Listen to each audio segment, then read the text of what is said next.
तो ठीक है, शुरू करते हैं question. A baby is admitted into the hospital with a history of projectile vomiting after each feeding. मतलब हर फीडिंग के बाद वो प्रोजेक्टाइल वॉमिटिंग करती है। On examination, it is found that the pyloric sphincter is thickened. Pyloric sphincter है वो thick हो गया है, ठीक है।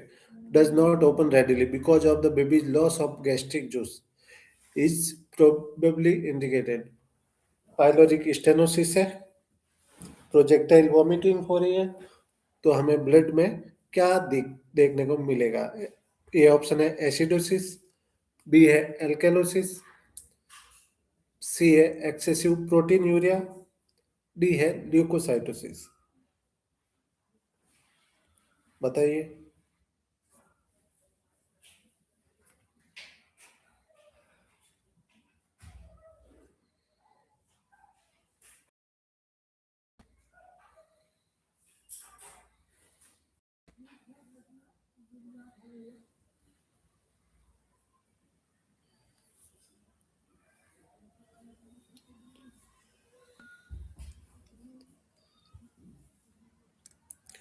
गैस्ट्रिक जूस लॉस हो रहा है, मतलब एसिड जा रहा है, एल्केलोसिस होगा, ठीक है। एक्सेसिव प्रोटीन यूरिया नहीं, इसका correct answer alkalosis. Okay, alkalosis में भी कौन सा alkalosis? Respiratory, bowling.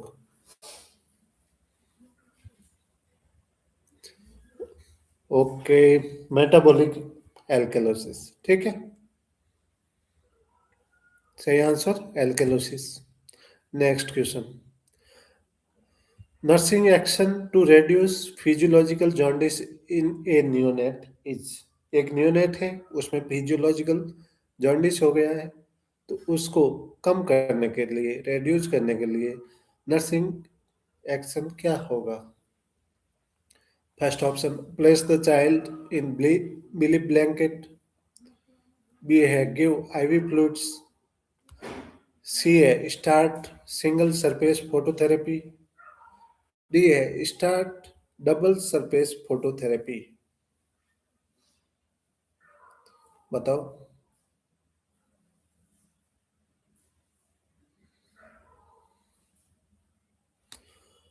Physiological jaundice है।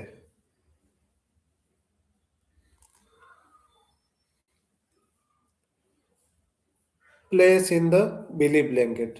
बिली ब्लैंकेट में मतलब सब हाथ पैर उस ब्लैंकेट में अंदर आ जाएंगे, बच्चा हिल नहीं पाएगा। वो करते हैं हाइपोथर्मिया प्रिवेंट करने के लिए, या बच्चे को स्टेबल करने के लिए, हाथ पैर फीडिंग देने के लिए, हाथ पैर स्टेबल करने के लिए, एक ही पोजीशन में रखने के लिए बिली ब्लैंकेट यूज करते हैं, ठीक है। गिव आईवी फ्लूइड, बी, सी है start single surface phototherapy, D है स्टार्ट डबल सरफेस फोटोथेरेपी। तो हमें पता है फोटोथेरेपी कब यूज करते हैं?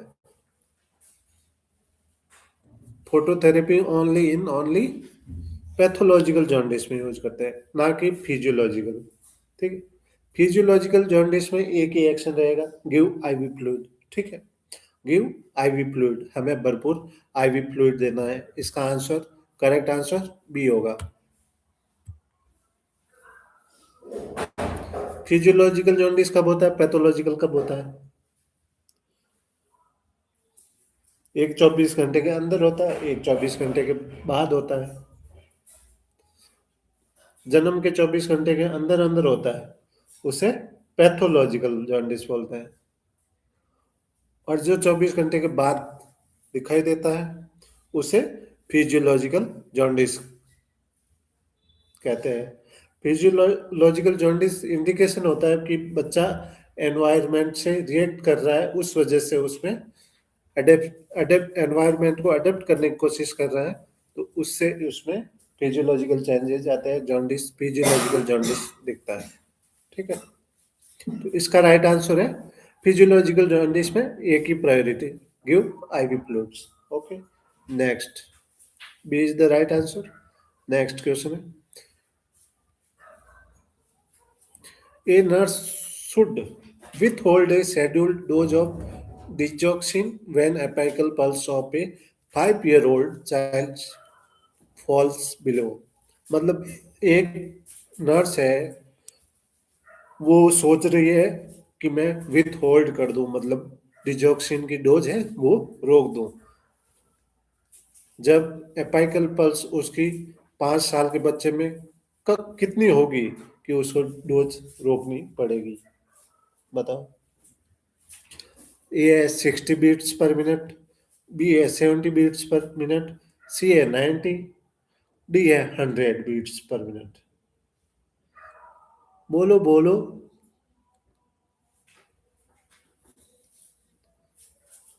100। 100 नहीं होगा, ठीक है। 100 इज द रॉन्ग आंसर। अब बोलो 90। 90 इज द रॉन्ग आंसर। अब बोलो 70।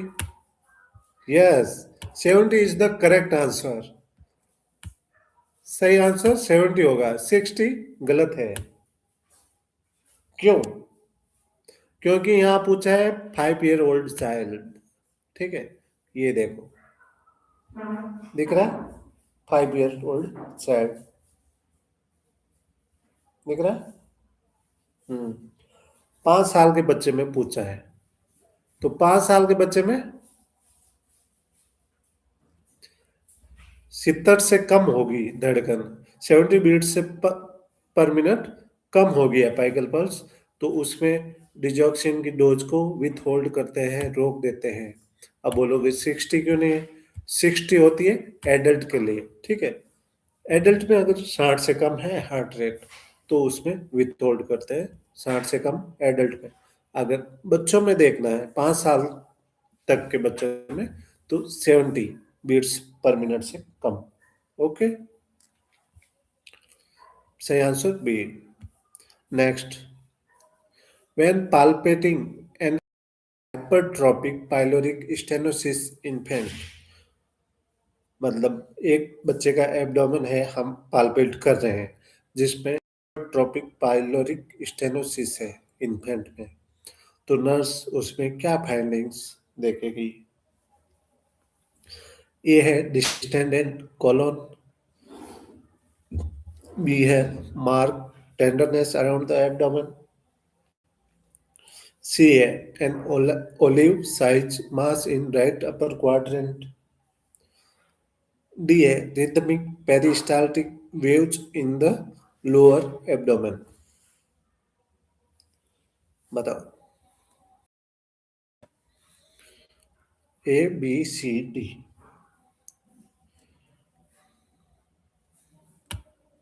डिस्टेंडेंट कोलोन नहीं होगा, हाइपरट्रॉपिक पाइलोरिक स्टेनोसिस होता है, ठीक है। जो पाइलोरस पार्ट होता है, पाइलोर छोटी आंत में पाइलोरिक ओपनिंग होती है पाइलोरस नाम से, वहाँ पे हाइपरट्रॉपी हो जाती है और वहाँ स्टेनोसिस हो जाता है, वहाँ ओपनिंग नैरो हो जाती है, उसे बोलते हैं हाइपरट्रॉपिक पाइलोरिक स्टेनोसिस। उसमें मेन सिम्टम क्या देखने को मिलता है? एक तो होता है प्रोजेक्टाइल वॉमिटिंग, ठीक है, और दूसरा इस 4 ऑप्शन में से एक है, वो क्या है? बी ऑप्शन है mark tenderness around the abdomen. नहीं, ये साइन तो एब्डो पेरिटोनाइटिस वगैरह में देखने को मिलता है। सी है an olive size mass in right upper quadrant, yes, ये देखने को मिलता है, ठीक है। सी ऑप्शन इसमें राइट आंसर है। उसमें पाइलोरिक स्टेनोसिस में प्रोजेक्टाइल वॉमिटिंग देखने को मिलता है और olive size mass in right upper quadrant, मतलब एब्डोमेन से हम फील कर सकते हैं ओलिव साइज मास, ठीक है। और डी है rhythmic peristalsis peristaltic waves in the lower abdomen. ये किस में देखने को मिलता है? इंटरसेप्शन, इंटरसेप्शन में मिलता है। उसमें और क्या मिलता है? रेड करंट जेली स्टूल में देखने को मिलता है, ठीक है। नेक्स्ट क्वेश्चन, सारे इम्पोर्टेंट प्रीवियस ईयर मान लो, इम्पोर्टेंट पूछ लो, या बार बार पूछे जाने वाले क्वेश्चन है। ठीक है, इससे रिलेटेड क्वेश्चन आते ही हैं। सी आंसर राइट, हर एग्जाम में पूछे जाते हैं।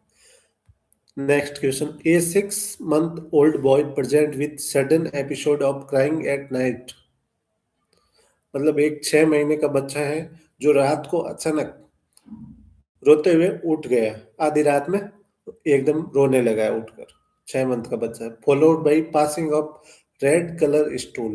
रेड कलर का स्टूल पास कर रहा है। कॉज इज, तो इसका क्या कारण हो सकता है?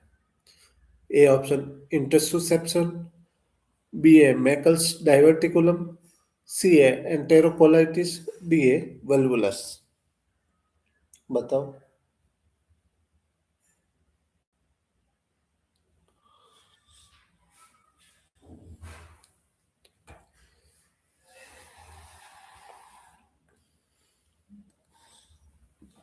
बोलो बोलो। यस, सही आंसर इसका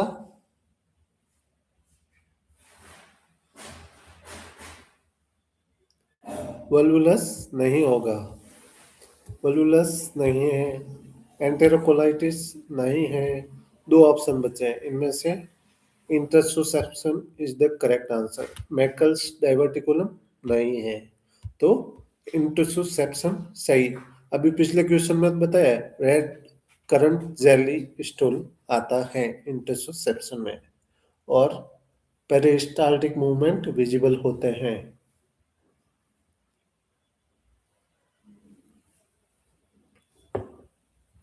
ओके, इसमें रेड कलर स्टूल या रेड करंट जेली स्टूल किस रिसेप्शन में, और ये एक फीचर इसमें बता दिया है, पहली लाइन पढ़िए। A old boy present with sudden episode of crying at night. ठीक है, आधी रात में रोकर उठता है ऐसी सिचुएशन में, तो ये भी इसका फीचर हो गया। ठीक है,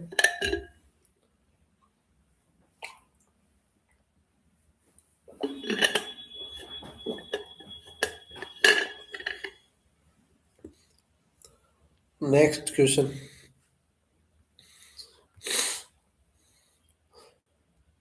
A nurse is describing the process of fetal circulation to a client during a prenatal visit. The nurse accurately tells the client that fetal circulation consists of, मतलब एक नर्स है या नर्सिंग ऑफिसर है मान लो, जो fetal सर्कुलेशन के बारे में किसी क्लाइंट को बता रही है जो प्रीनेटल विजिट पे है, तो उसको वो क्या fetal सर्कुलेशन के बारे में बताएगी। इन चारों में से एक ऑप्शन आपको चूज कर लेना है। पहला है arteries carrying oxygenated blood to the foetus, B है vein carrying deoxygenated blood to the foetus, C है two umbilical arteries and one umbilical vein, D है two umbilical and one umbilical artery. मुझे तो कहना है। ठीक है, arteries carrying oxygenated blood to the foetus. Artery oxygenated blood carry करती है, ये बात तो सही है, लेकिन फीटस में नहीं, नॉर्मली एडल्ट या बर्थ के बाद होता है। ठीक है, जब ये फीटल सर्कुलेशन के बारे में पूछता है। Vein carrying the oxygenated blood to the foetus नहीं, तो ये दोनों हो गए गलत। ठीक है, अब बचे हैं सी और डी। इनमें से two umbilical artery and one umbilical vein, ये भी आपका करेक्ट आंसर है। C is the right answer. ठीक है, डी आपका गलत है। Okay, two umbilical arteries and one umbilical vein. ठीक है,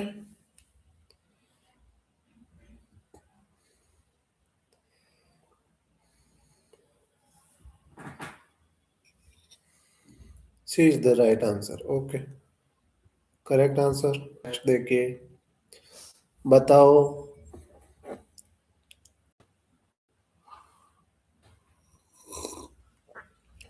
The commonest congenital anomaly seen in pregnancy with diabetes mellitus is multicystic kidney, esophageal atresia, neural tube defect या duodenal atresia।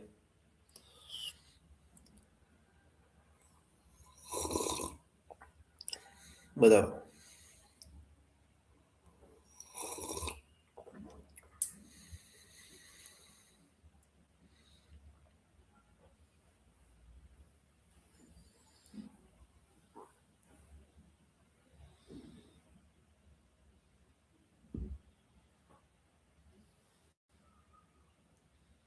ये बताओ।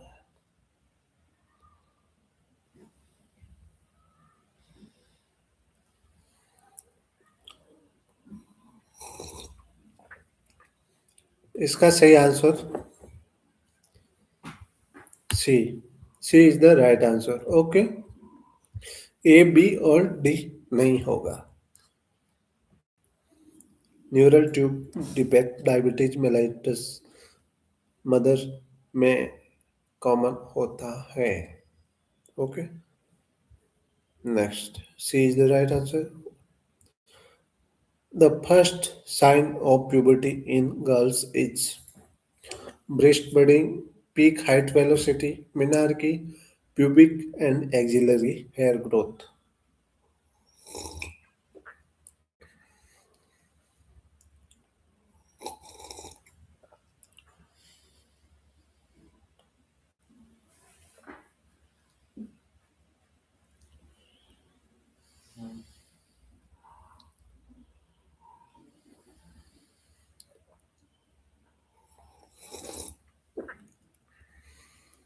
बोलो। menarche मतलब starting of menstruation। A is the right answer, breast budding. उसके बाद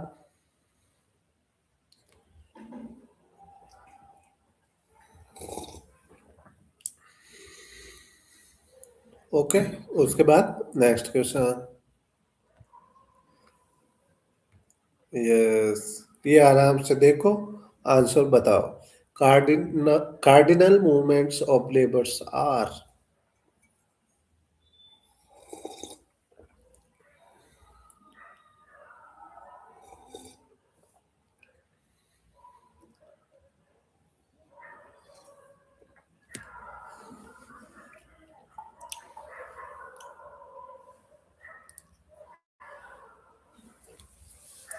engagement, descent, flexion, internal rotation, extension, external rotation or expulsion। B. Engagement, flexion, descent, internal rotation, extension, expulsion। C. Engagement, flexion, descent, external rotation, expulsion। D. Engagement, flexion, descent, internal rotation, external rotation और expulsion। ठीक है, बता दे right answer.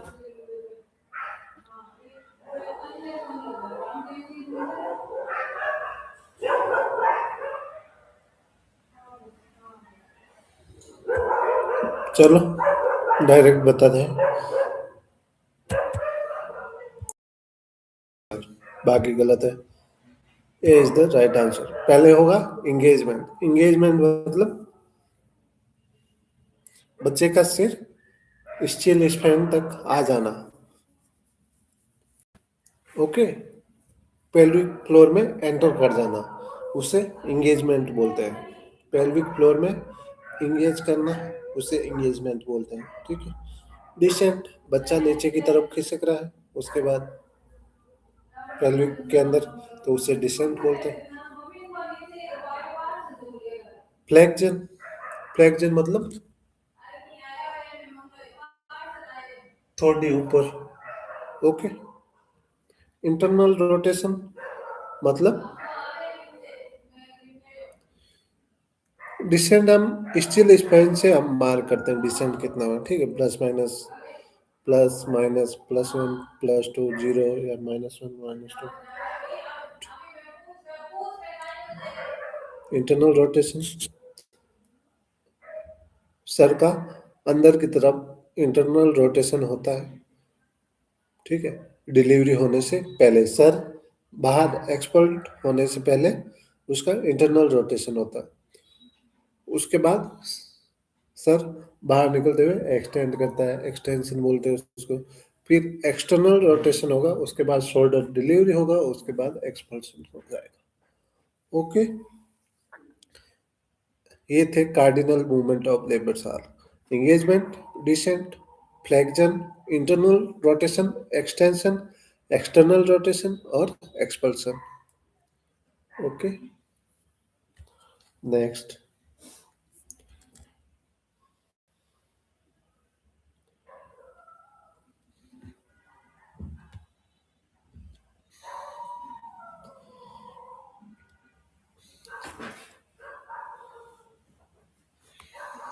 A pregnant patient is diagnosed with partial placenta previa. In explaining the diagnosis, the nurse tells the patient that the usual treatment for partial placenta previa is which of the following. मतलब partial placenta previa है woman को, तो उसमें से उसको usual treatment क्या होता है उसका वो बताना है हमें, ठीक है।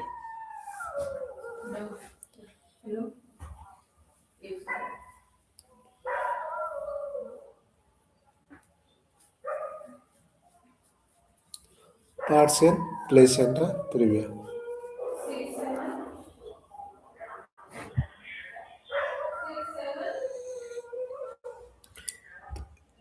A option activity limited to best bed rest, दूसरा है प्लेटलेट इन्फ्यूजन, सी है इमीडिएट सिजेरियन डिलीवरी, डी है लेबर इंडक्शन विथ ऑक्सीटोसिन। ये चार ऑप्शन तो हम जल्दी जल्दी करते हैं। D option labour induction with oxytocin, तो ये प्लेसेंटा प्रीविया में बहुत कम होता है, ठीक है, तो ऑक्सीटोसिन के साथ लेबर इंडक्शन तो नहीं करना होता है, तो D is the wrong answer. Platelet infusion ये हम नहीं करते हैं, प्लेटलेट इन्फ्यूजन की कोई ज़रूरत नहीं है। अगर ब्लीडिंग हो रही हो या जब ज़रूरत पड़ती है ब्लड की यूनिवर्सल रीजन की वजह से, तो हम प्लेटलेट इन्फ्यूजन या जो भी करते हैं। लेकिन प्लेसेंटा प्रीविया की वजह से ब्लड लॉस हो रहा हो तो वो करते हैं, ठीक है। तो इसमें यूजुअल ट्रीटमेंट पूछा है, ठीक है। तो यूजुअल ट्रीटमेंट में इमीडिएट सिजेरियन डिलीवरी नहीं होती है।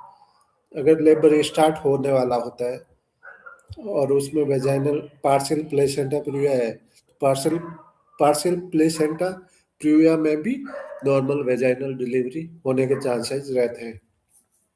तो वो सर्कमस्टांसेस देखे जाते हैं, उसके बाद डिसाइड किया जाता है सिजेरियन होगा या नॉर्मल वेजाइनल डिलीवरी होगी, ठीक है। तो इसमें पार्शियल पूछा है, तो पार्शियल में यूजुअल ट्रीटमेंट, तो यूजुअल में इमीडिएट डायरेक्ट सिजेरियन नहीं होगा, इमीडिएट सिजेरियन डिलीवरी, ठीक है। तो इसमें activity limited to best bed rest, ठीक है, A is the best answer इसमें, ठीक है। ए एकदम बेस्ट आंसर है, ठीक है। यूजुअल ट्रीटमेंट में बेड रेस्ट आता है प्लेसेंटा प्रीविया में। और अगर कोड कंप्रेशन हो रहा था तो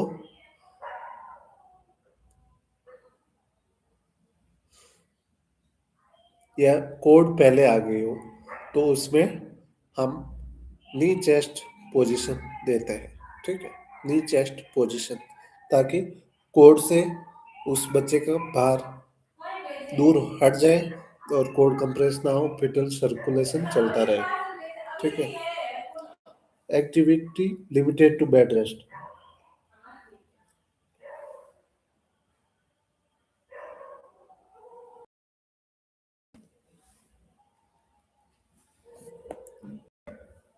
ओके,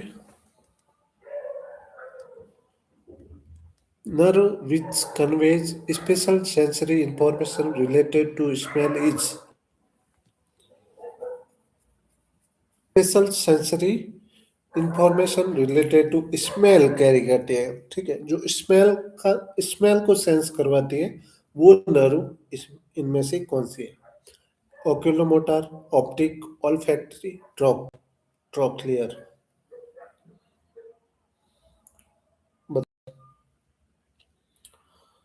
तो ओक्यूलोमोटर पता चल रहा है, ओक्यूलोमोटर, ओक्यूलो यानी आई, मोटर यानी मोटर फंक्शन देखती है। ठीक है, तो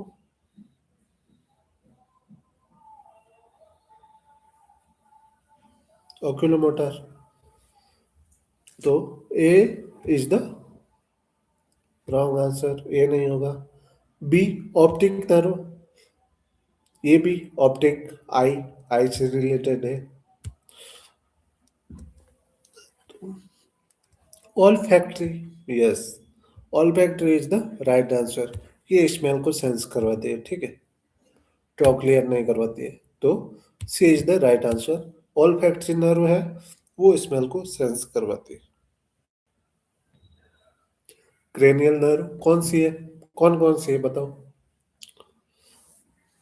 एक से शुरू करते हैं। All factory, optic, oculomotor, trochlear, trigeminal, abducens, facial, olfactory, auditory या vestibulocochlear, glossopharyngeal, vagus, hypoglossus और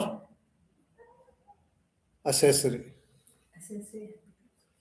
ठीक है, accessory 11th और 12th है hypoglossus। ठीक है, ये 12 cranial nerve हो गई। नेक्स्ट क्वेश्चन, ऑल्फैक्टरी सेंस का स्मेल को सेंस करवाती है। ठीक है, next, which of the following drug in dots therapy can cause deepness?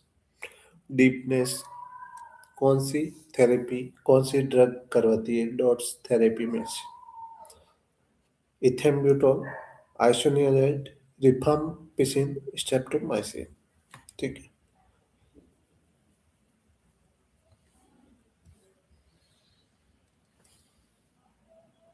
तो इथेम्ब्यूटोल क्या करती है? आई को अफेक्ट करती है। ठीक है, तो इथेम्ब्यूटोल नहीं होगा। आइसोनियाजाइड बताओ, आइसोनियाजाइड करवाती है पेरिफेरल न्यूरोपैथी। ओके, और kidney damage rifampicin, red orange colour urine. Okay, okay, this is the right answer, streptomycin. ये करवाती है ototoxicity, deepness. Okay, this is the right answer. Next question may be last. The term pyrosis is related to dyspepsia, dysphagia, pus formation, heartburn. Dyspepsia क्या होता है? Dysphagia क्या होता है? Pus formation क्या होता है? और हार्टबर्न। तो पायरोसिस का हमें आंसर बताना है, बोलो।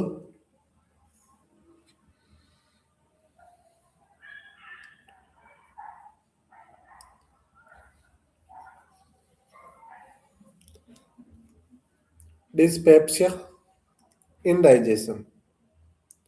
ओके, डिस्पेप्सिया क्या होता है? इनडाइजेशन। पायरोसिस क्या होता है?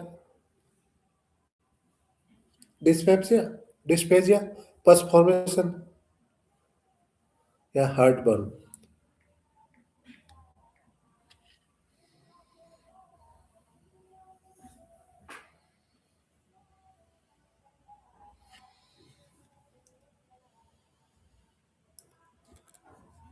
डिस्पेप्सिया मतलब इनडाइजेशन होता है। डिस्फेजिया मतलब डिफिकल्टी इन स्वेलोविंग होता है। पस फॉर्मेशन ये नहीं है। Heartburn. Yes. Pyrosis means heartburn. D is the right answer. Okay. D is the right answer.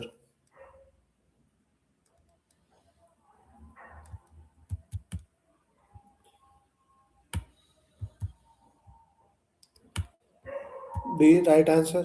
Next question और लास्ट क्वेश्चन देख लेते हैं. ठीक है. In a radiological examination using a minimal and safe amount of radiation to allow visualization of breast massage, क्या बोलते हैं उसको? मेमोग्राफ, कंप्यूटेड टोमोग्राफी,